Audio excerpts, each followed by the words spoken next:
curious as the rest of you to find out more about this. But we will get back to Valerie as soon as we can figure out her audio situation. Dasha, let me go to you. You're in Johnson City, Tennessee. Dasha, you were there. I remember talking to you, saw you on TV around Thanksgiving. Here we are 2 weeks later, right? This is sort of that critical time period that officials have been talking about. And the situation's gotten worse.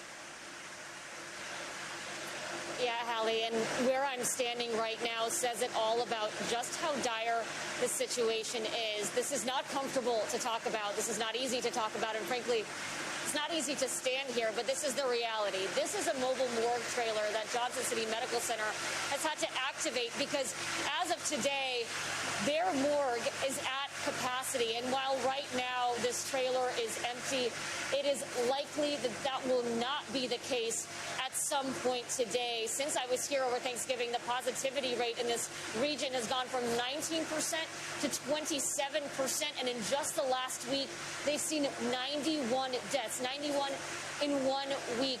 But Allie, as I've been talking to frontline workers here, their hearts are broken because of the horrors and the tragedies they're seeing behind the doors of this hospital, but also because of the misinformation, because they see patients whose lives they're trying to save who don't believe COVID is real, even as they are gasping for air.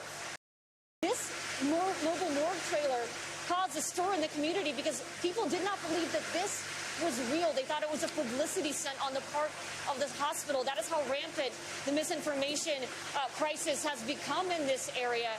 I want you to hear from Alison Johnson. She has been on the front lines of this since March. Take a listen to some of her experience. So there were 3 of us in the room working with him to try to stabilize him, to do everything we could, to lay him on his stomach, to help his breathing, and ultimately he ended up on the ventilator. But up until that point of knowing that the ventilator was what was next, he still did not believe. And so it's challenging to come into work each day, work as hard as you can, and then still experience people that don't believe that COVID is really real. And Hallie, this is not New York City. This is a small community. That means that a lot of these frontline workers, they are treating patients that they know, their friends' fathers, their high school football coach. They are putting their neighbors on ventilators, all the more adding to just this heartbreak here, Hallie. It is devastating to think about. It is devastating to see.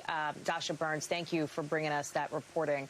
I want to take you back now to Shreveport, Louisiana, where we had been speaking with Valerie Castro. Valerie, I think we have that audio situation fixed up, right?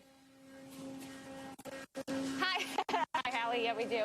Hopefully you can hear us now. Again, Great. We're here at Red Ball Ox.